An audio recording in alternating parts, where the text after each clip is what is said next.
All right, welcome out to the 365 Pro Sports Talk. It's been a while since I've been on. We've been doing other things, other projects, but I'm glad to say that we're going to be back on every Sunday at 2 p.m. We're going to be talking UFC.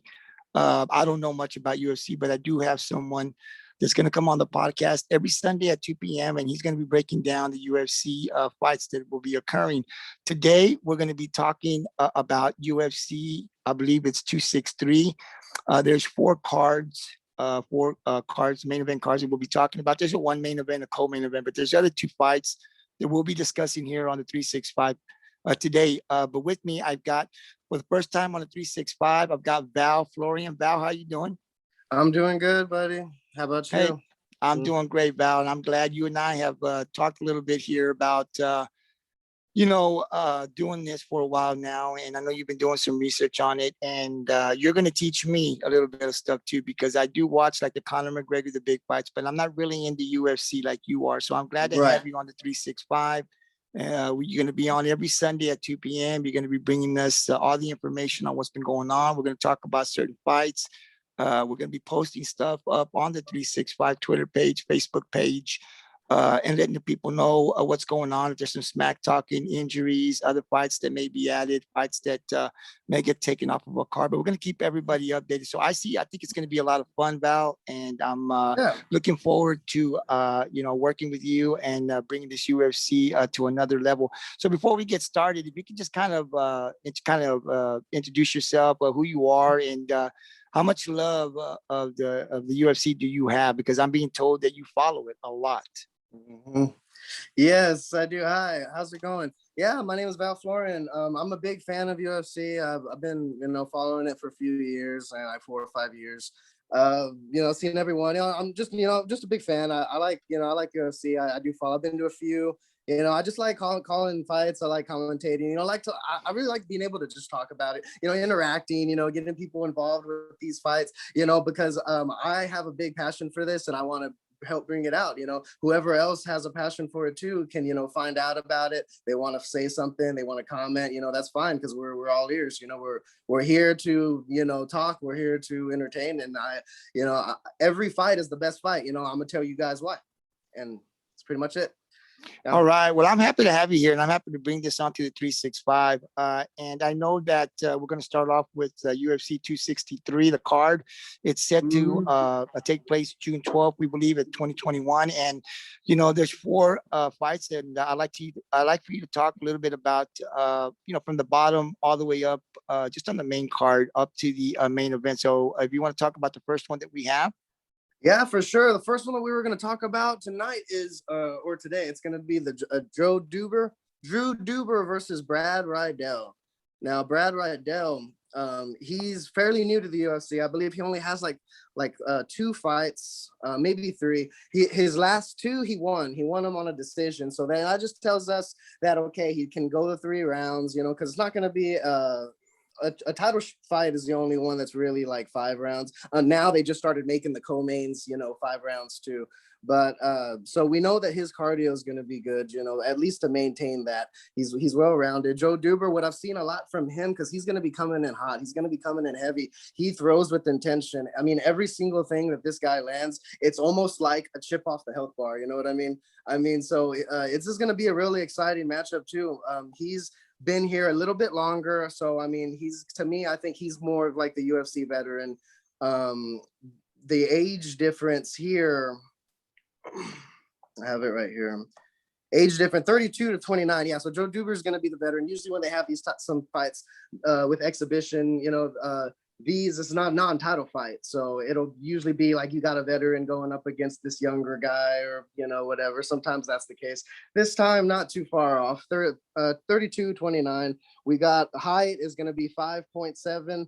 With Joe Dober, Riddell is going to be 5.6. We're looking at Riddell is going to have a reach advantage. He's going to have a 1-inch reach advantage. Weight is going to be 155 lightweight. So whoever is going to win this one, the title shot, they're going to be that much closer to a title shot.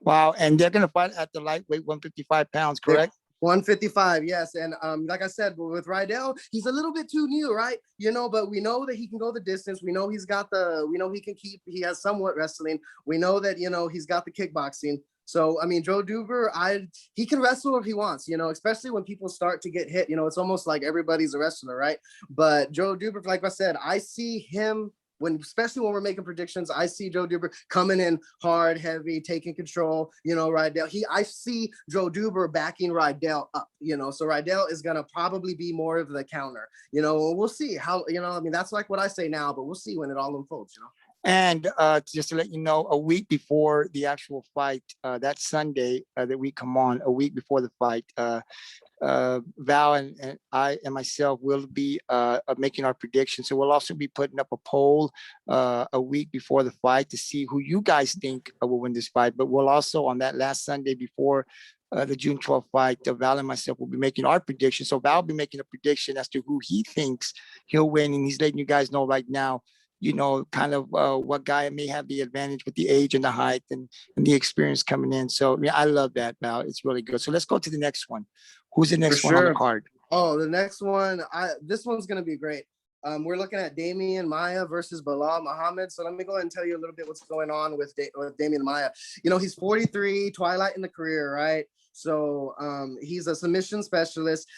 When you look at a fighter, I don't see kickboxing with Damien Maia. He can do it. He's gone decisions before. He definitely, cardio is not an issue. He's been fighting. We know he's going to do this. I see Damien Maia definitely being a submission. He's going to try to take the back. He'll try to take him down as soon as he can. He's going to want to get close to him. Definitely get close to him. Now, Belal, he is going to have to definitely try to keep away from Damien Maia unless he wants to play into the jiu-jitsu game. Now, Belal is coming off of I believe it's a no contest. He was poked in the eye by Leon Edwards. It's unfortunate. Belal tried to get a rematch with Leon Edwards, but Leon Edwards, he was more concerned about the title. It seemed like other things. He kind of put Belal into the background. He kind of felt like he was winning the fight. That's what he said. He said he felt like he was winning the fight and that Belal was losing. But I think it was unfair to Belal because the fight didn't end, in a good way. We didn't get a finish, almost like no closure, right? So now Belal, he's going to come back, fight Damien Maia. Now here we have, the veteran 43 Damien Maia going against the younger 32 Belal. So, I mean, you can say, oh, Belal might be faster. He might be stronger, this and that. But you got to remember, Damien Maia is a veteran. He's crafty. He knows tricks. He might know something, that Belal might not see coming. But I don't know. I look at Belal. I see him definitely trying to maybe put some distance on Damien Maia. He can probably try to jiu-jitsu him, but like I said, Damien Maia, it's almost like taking a risk, right? Like, how are you going to jiu-jitsu this great jiu-jitsu guy? I mean, when he comes in, I mean, he can. I mean, maybe in the first round, they're not sweaty, they're not whatever. Maybe he could try to do some type of takedown there. But I see him more trying to, Damien's going to come try to get close. So I see Belal maybe trying to keep him at bay unless he wants to play into that game. That one's going to be good. Damien Maia, he said that he was going to retire. Maybe there were rumors, it wasn't official, I guess, allegedly retire, right? But he lost his last fight. To, shoot, I was on a roll.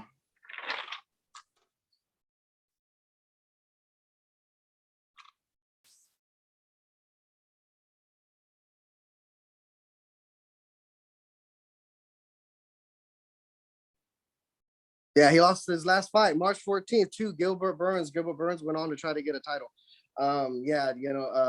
So I think that had a big deal to do because maybe if he won, he would have wanted to end on a high note. Everybody wants to retire good. So I think he probably, when Gilbert beat him, he may have said, hey, can't retire just yet, So if he does beat Muhammad, is he going to make another run for the title? Is he going to try to go, or is he going to, maybe retire? So it's interesting to see, what they're going to do with this, So. That sounds very interesting. And they're going to fight at the welterweight 170 pounds. Is that correct? They are going to be fighting at welterweight 170 pounds. Correct. Man, wow. That's going to be crazy. Okay. And then we've got the co-main event coming up too. And who's going to fight that co-main event? Yeah, Figueiredo versus Moreno. It's looking like they're going to be the the co-main event. Now these guys, this is their second time meeting. I'm gonna tell you, their first fight was fireworks. It was all out war. It was arguably one of the best fights of that year. If it wasn't fight of the year, I'm pretty sure it was like contender or nominee or something. I mean, these guys, this fight was almost like, don't forget about the little guys. You know, everybody's concerned about heavyweight, this and that. I mean, yeah, the big dogs, right? But these little dudes, they're fast. I mean, they call them flyweight. You know what I'm saying? These guys fly. Moreno, he's, I think, almost their first fight, it was a draw because Figueiredo hit a low blow and an illegal blow to Moreno. I think it may have saved Moreno a little bit because it was looking like Moreno might have lost if you watch the fight, you know, because the fight, you know, you can see the fight on paper, you know, if they got higher percentage, more takedowns, this and that. But sometimes when you see a fight in person, things are just a little bit different. It was a very close call. A lot of fans think, oh, Moreno could have had it. Yes. But I think at the end of the day that Figueiredo would have won with a decision or a split decision. But since he got docked the point, the judges took the point away. I think that might have made the draw. You know, that was no doubt. It was probably why they had a draw there. But with that being said, I mean, it was crazy. There was a little bit of everything. There was kickboxing, there was punching, there was a lot of jab. They were opening up jabs right away. Figueiredo tried to come in, take them down. They did manage to take each other down. Moreno got a takedown or two. Figueiredo got a take, but they were just up. You know, I mean, both of them just relentless and hell bent on not staying on the ground. You know, it was pretty much a kickboxing match for most of the time. Don't get me wrong, Moreno had his moments. You know, he rocked Figueiredo a few times, but at the end of the day, I think Figueiredo was on his way to winning the decision had it not been for the that low blow. So with that being said, it's almost like, is Figueiredo riding high on that, off of that confidence? You know, is he saying, oh, I won, I know I won, I'm going to go back and I already got him, it's already beat for him?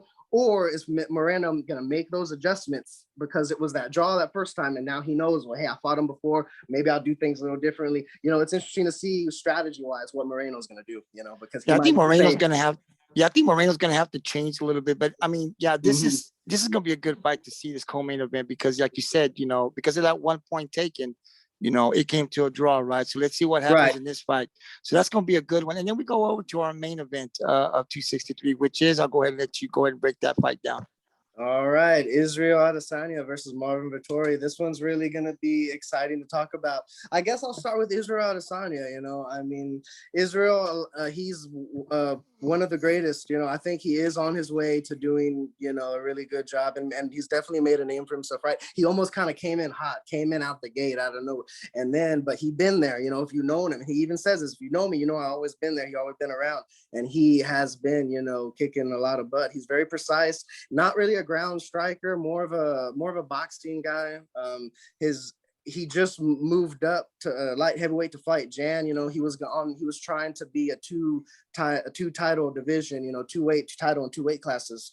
Unsuccessful at lightweight. So he moved down to 185, right, middleweight, and he had defended it 3 times already. I mean, this guy has beat the best of the best. I mean, Kevin Gastelum, Robert Whittaker. He has beat some amazing talent, and you know those guys are gonna get their shot eventually, right, if they keep doing good. But for right now, Israel, he's, like I said, he's very precise, very tall. He uses his reach advantage. One thing that I do have to say about his last fight, which the one he was unsuccessful in, the Jan Blachowicz fight, you see, he just seemed like Blachowicz was, I think strength had a lot to do with it. I mean, some skill had to be there for sure, right? Because you take somebody down in the first round or something, you know, they're not sweaty. They got a lot of strength, right? But Jan was able to take Israel down in the later rounds, which told me, okay, he's sweaty, he's tired, but yet he's still taking Israel. Israel didn't seem to have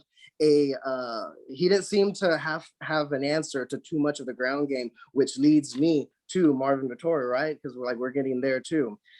Israel Adesanya, I think he's a great fighter, but a great precision fighter, maybe a great striker, right? But when faced with an opponent that has that next level wrestling, I think that might be the chip in the armor, right? That might be a weakness in the game. And these other fighters are starting to notice it. So I think Israel is going to definitely focus more on the takedowns. I've seen a lot of good wrestlers attempt to take Israel down and they couldn't do it before, right? Jan was the first one. He set that bar, right? But keep in mind, maybe that was, they were more weight. Maybe they were 20 pounds up ahead, 20 pounds different. Maybe that had to do, I mean, I don't know. But Marvin Vettori has that next level that he could take Israel down. You know, we've seen it, I've seen it, and I know that his strength is going to be a factor too. I feel like Marvin Vettori is going to have a strength advantage. I think if he could maybe wear and tear Israel down, maybe in the beginning Israel might be too good to stop him, but the longer the fight goes, you know, we know Israel's got good cardio too, but maybe, just maybe, he can distract him long enough to find openings, take him down. I think Marvin Vettori is going to have maybe a strength advantage. So if he can manage to take Israel down, it's what can he do from that point? Is he going to just keep him there? You know, they can get stood up for inactivity, but Marvin Vettori is fierce. He knows that he's got to keep going, you know, and he will look for the finish. He has this dream, you know, he wants to be the first Italian UFC fighter. So there's a lot riding on this. This is going to be Marvin Vettori. He's trying to make history, be the first Italian. We got Israel trying to, you know, come back from that loss and say, hey, I'm still the champ. You know, albeit in this other division, but he's still the champ, you know. So this is going to be a good one. Yes, it is. And, you know, in the next Sunday or leading up to the June 12th fight, we may talk about other fights that will be on the card. We just kind of wanted to get these 4 fights, these 4 main events out this Sunday. And you heard Val here, you know, talk about breaking it down, and it's just going to be good. And this is going to be good to watch at June 12th, 263, UFC 263. It's going to be awesome. So, you know, maybe we'll talk about some of the other fights as we get closer to the June 12th fight. We shall see. Val, before we go ahead and call it a night here on our first episode, I just kind of want to break down a couple of other fights. For sure. So there's this Conor McGregor, Dustin Poirier, right? So everybody wants to talk about these fights, right? And so, you know, I saw the last fight to Conor. I didn't see the first one, but I did see the second one where, you know, Conor really got, I said he got beat down. Right. For sure. But some people were saying, no, he didn't get beat down, you know, but he lost the fight. I thought he was going to come in and win. I think he thought he was going to come in and win. Dustin came in with a different strategy. It worked for him. He gets him in the second. What's your take? Is there going to be another fight, right? And if it is, what's your take on this, Dustin? Because to me, and I don't know much about UFC, but if Conor loses to Dustin in the third fight, he's done in UFC. Mm-hmm. Is that correct, or am I overstating something here? I'm not sure, you know. I mean, it's a heavy question.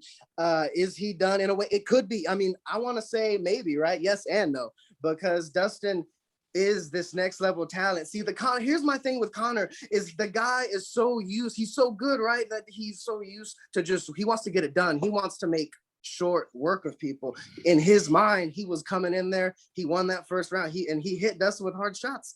But then we know that he won. But then, yeah, Dustin did take the longer the fight goes. Inactivity was showing. The cardio was showing. The leg kicks were showing. He was wearing them down. Like, had Conor not get knocked out, it was arguably that maybe had the fight progressed, the legs would have gave eventually, you know, something would have gave. I do think Dustin definitely, he maybe changed the strategy. He did change the strategy. He changed levels with that leg kick. He's throwing that in the mix. So now Conor has the legs to think about. He's like, oh, now you're hitting me, but I got to look. And maybe, and from what I remember, I have to go back and look at it, but from what I remember, I don't think Conor was checking the legs that much.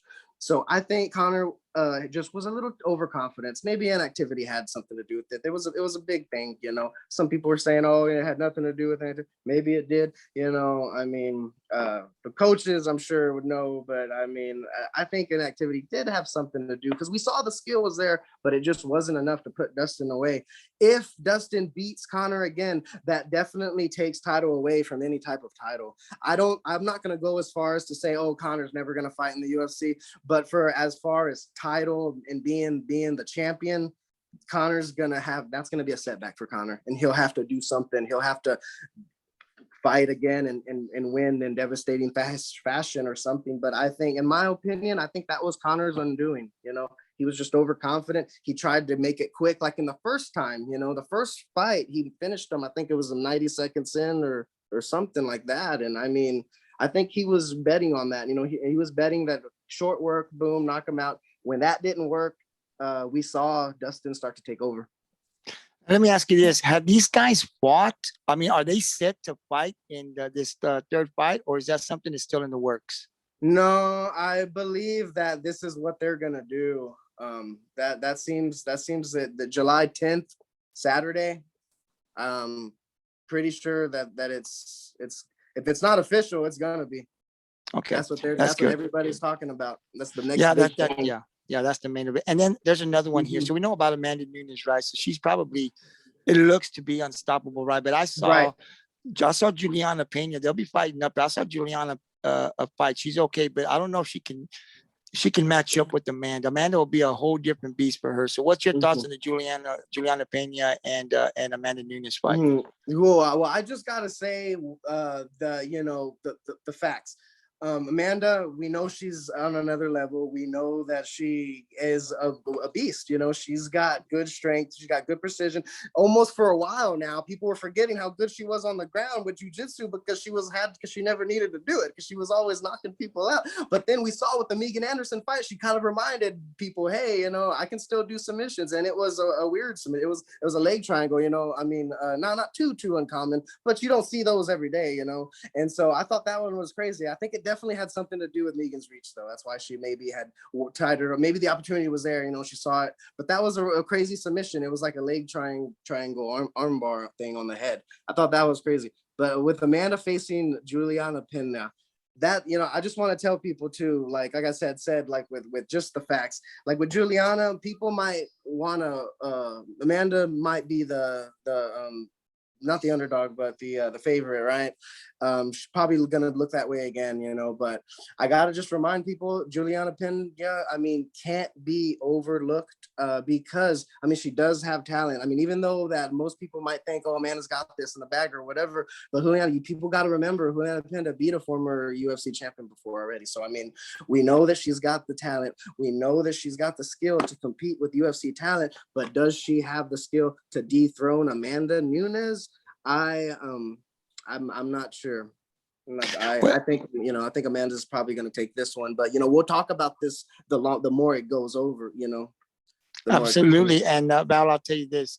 We just kind of wanted to get this episode out. And again, I'll remind people, Val will be with me here talking UFC every Sunday at 2 p.m. We'll be bringing you more fights, more updates on what we talked about in episode 1.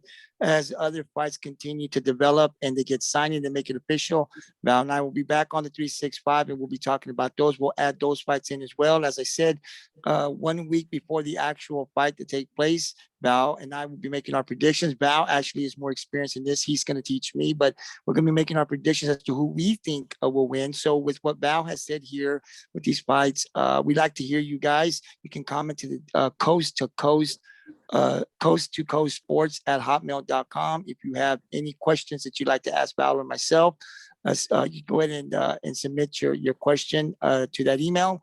Once again, coast to coast sports at hotmail.com. Val can get that and he will respond to any comments.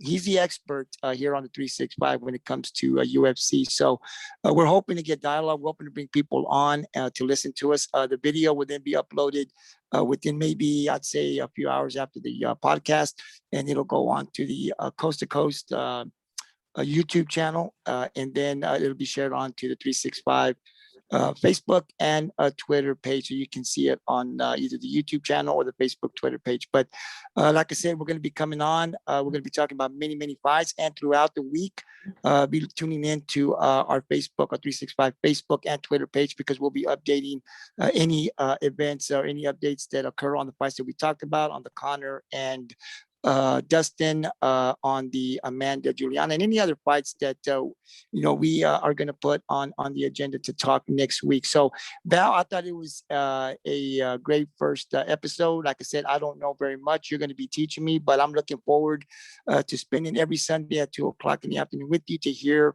your opinion and talk about these fights. I think it's exciting. I know there's a lot of people that I know that really love UFC, and we're going to be able to bring it to them every Sunday. It'll reach the 1 hour, or maybe we'll go a little over, but we're going to be talking. So the time will continue. It'll go a little bit to the hour or a bit past the hour as we continue with the episodes 2, 3, and 4. This was just our first one. We kind of wanted to get our feet wet, but Val, it was great, man. I think you did an awesome job. Obviously, you did your research on these fights. You know these fighters, and so I'm going to give you the last word before we call it a day or a night. Anything you want to say to the people out there at 365? Yeah, I had a great time. I had real fun. I'm looking forward to being on here every Sunday too. You know, again, we got, you know, yeah. I mean, it went good. I'm happy to be here.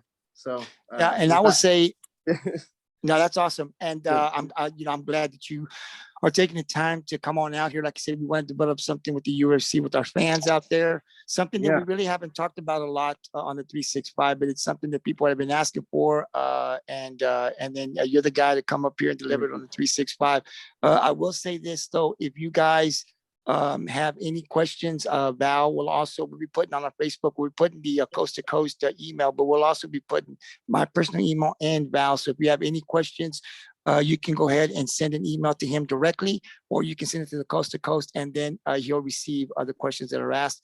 And also, I would say if there are fights that we're not covering, if somebody knows something out there that we didn't cover, please send to the coast to coast.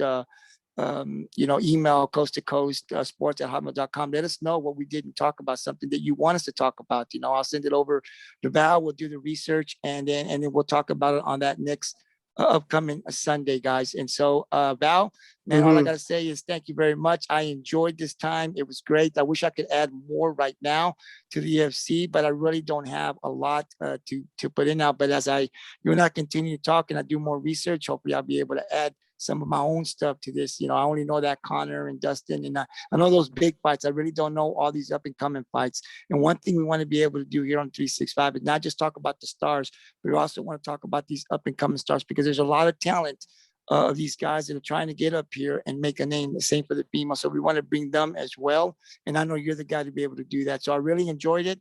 Thank you very much, man. Have yourself a great afternoon. I'll be posting this video up here so you can see it. And then you and I'm sure we'll be talking during the week. But I'll be seeing you back again next Sunday at 2 p.m. Val will be back up here, and we'll be talking about these fights, more updates, and then maybe we'll be adding more fights as they become official. So until then, I'll say peace out, as we do always here on the 365. And we'll see you guys next Sunday. Have a great afternoon. Bye.